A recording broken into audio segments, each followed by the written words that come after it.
বন্ধুরা, যারা টাইলস মিস্ত্রি আছেন,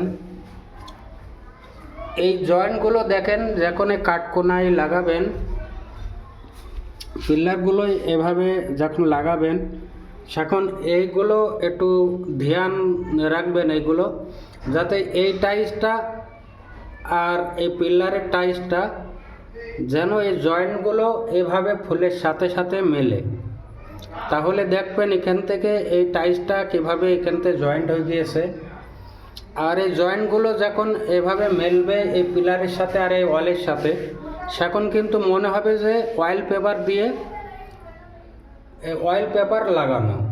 তো আপনারা যখন টাইলসগুলো লাগাবেন তখন কিন্তু একটু ধ্যানে রাখবেন, যখন এই জয়েন্টটা যখন কাটিং হয়েছে এখান থেকে একটুখানি কাটিং করে এটা এর সাথে মিলিয়ে দেবেন।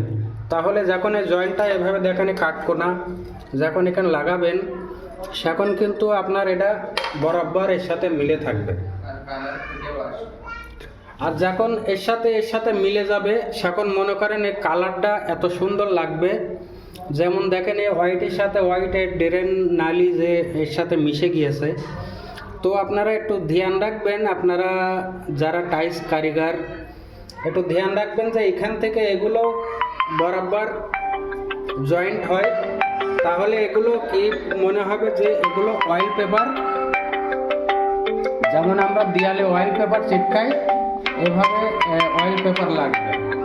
তেমনি দেখেন दूसरा আগলা আলা পিলার দেখেন, এই পিলারটার দেখেন সেম ওইভাবে লাগানো। পিলারটা সাফ হয়নি এখনো,